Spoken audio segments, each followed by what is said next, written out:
So you want to know how to make a text-based adventure. It's a staple of storytelling and video games and is so rewarding. You should give it a try. And with this program, it's gonna be a lot easier than you think. First, we're gonna wanna go to a website called twinery.org. And here's where you can download the app, or you can even use it in the browser if you're just testing it out. If you're using it in the browser, it only saves your stories in the cookies and the history. And so it can be good to do it on the go, but you'll have to constantly be saving it and downloading the HTML file.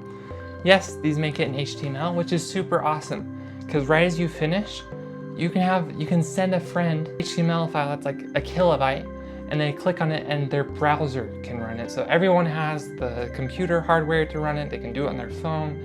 It's basically just a link that they can use. Super cool and super, super easy to test out.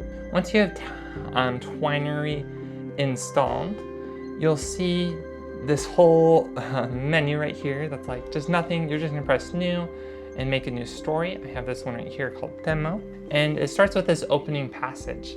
So you can write your story here. You came to decision. And then once you're there, in double brackets, that's how you link to another page. So if there's ever splitting options, then you just put them in double brackets and it links to a whole nother page. How crazy is that? It's so cool. It just does it automatically. So now I can click into option 1, and this is where this will link. Whoa, it worked. Please consider subscribing. I think that's a great sentence, and if you do subscribe, I'll be very appreciative. And then in option 2, we can just fill it out with something else, and we'll put this one as liking. And then now, the coolest part about this whole program is the test from here button.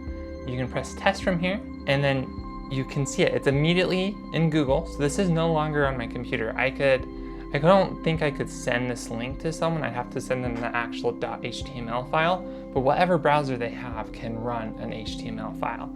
And so you press option 1 or option 2. Option 1 says subscribing, and option 2 says liking. Now there's a whole lot more you can do than just link to passages, and let me show you some of the things I've done in my story so far. This is about 35 passages long, and I've spent about 10 hours working on this, and it's not even finished. And so that's something else to keep in mind, is that about every 4 passages is probably going to be about an hour of time, which sounds ridiculous at first, but as you create more and more options, the stuff that you have to create is a little bit more uncomfortable. It's a little bit more like, oh, do I have to create an option here? Depending on your story, it can change.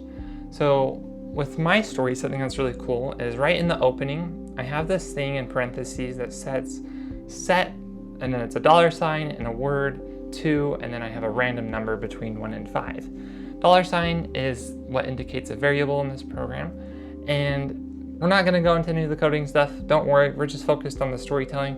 But something that's cool is later on, I have, depending on what your random number is, it creates a different passage. And so I have all these passages done, but every time someone plays through it, the story is going to be a little bit different. And I have this as like a nurse seeing different patients, and she's got magical powers. And each patient, I've written these, but they're not here right now. Each patient kind of shows up in a different order depending on that random number, which is so cool. I think it makes it so cool. And when you're creating the stories, I wouldn't worry about coding that in yet, but I would remember that things like that are possible. Something else that it's possible is you can see I have 4 branching decisions right here, and they all end up at this one option that says next patient.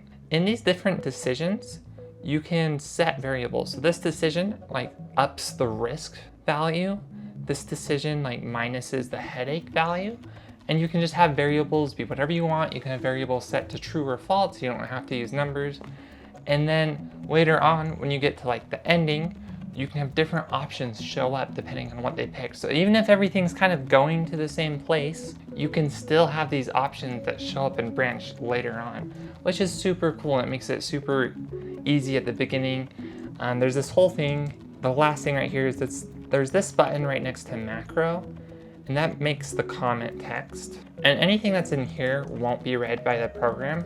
And so just put your ideas here, like make a variable that changes depending on what they pick. And then I would just do that, and then I would keep going on just making the passages, just link everything, And I think that you'll find that that is much easier. Even if you have something later on that's like, oh, I only want this to show up if they do this, don't worry about the coding yet, just write the passage. And the reason I say this is, as someone that just started this out, I'm like 10 hours in, and so many of those hours that are wasted are me just Googling things and like trying to get the coding to work out, and it's so frustrating. And I sat down that session to write and to come up with more ideas for the story. But when I'm just coding the whole time, you're gonna be looking up and you're gonna be troubleshooting for an hour, and then you're not gonna get anything done. There's a great Discord that Twinery has that you can get some support on, but I would start out with just writing the story, because honestly, that's about 80% of the work, is filling out the passages and writing the story.